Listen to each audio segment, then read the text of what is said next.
Time for the Mortgage Minute, baby.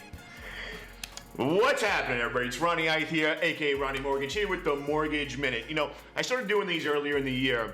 I haven't done one since April because a little thing called COVID hit. And unfortunately, there was a lot of people who they were a little bit put off by the fact that I was constantly talking about business instead of being focused on taking care of the family, taking care of people, et cetera, et cetera. Completely understood. But in the meantime, while I stopped doing these Mortgage Minutes, you know what happened?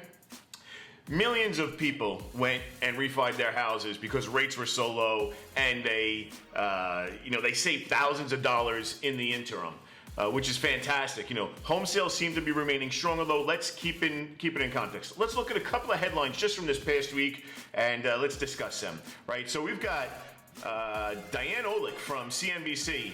She did a piece earlier in the week saying that 3.9 million, almost 4 million homeowners are in a COVID-19 mortgage bailout.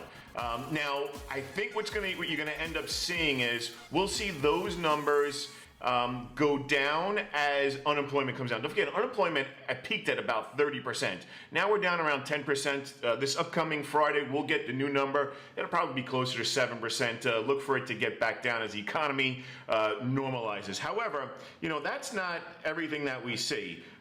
Pending home sales rose 5.9%, 6%.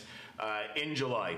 Now, what does that mean? There was probably some pent-up supply. There's probably a lot of people that were shopping for homes that didn't buy a house solely because they weren't sure what was going on with their employment, or maybe they were waiting to see what was going to happen. Even though interest rates are at historic lows, they were just kind of timid, and they went ahead and they pulled the trigger in July. They had been shopping. Some of the reports are showing that they had been shopping as early as February and March of this year. On top of that, let's see, what else do we have? Mortgage demand from home buyers is spiking, right? So we saw a spike of 33%, which is huge. I'm going to put all the links to this in a sheet, and I'll email it out. So you could text Ronnie to 71441. We'll get to that in just a little bit. But, you know, mortgage demand spiking 33% annually. That's due to a couple of things, right? And let's have a fair and honest discussion about this.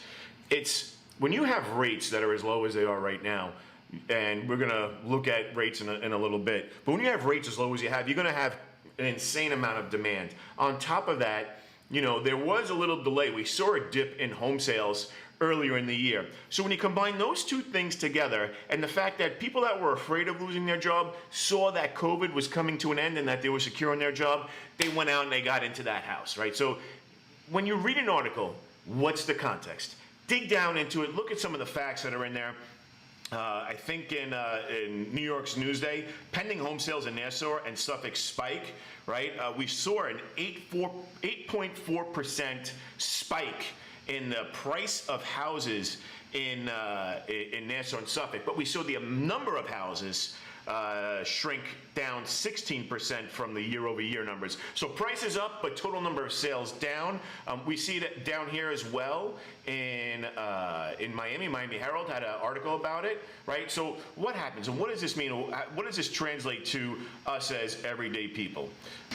Well, what this means is that as the number of sales comes down, traditionally, that means as the sales, if you look at a graph and the number of home sales is going down, traditionally, that will mean that prices will follow, although this is anything but a traditional year, so it's going to be interesting to see where that goes. A couple of minutes ago, I spoke about rates and where rates are. You can go to Rate Watch and you could look up all of the rates, and they're going to tell you exactly what's going on in the rate world, in your bank, or, hey, you know what, you could always give me a call.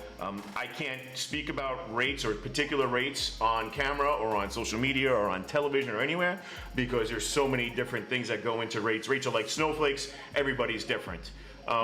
But if you want to know what's going on, or you want to have any advice about refinancing, buying a house, or just inquiring where are mortgage rates at, what would my mortgage payment be, shoot me a text. Text Ronnie to 71441, and I will get back to you as quickly as possible. Also, if you want to get all these links to all these articles that we spoke about, just shoot me a text to that number, and I'll send out a spreadsheet with all the links and some notes on that I took while I was reading through these articles. Till then, copy and share this with everybody that you know. This has been Ronnie G with the Mortgage Minute. I will see you all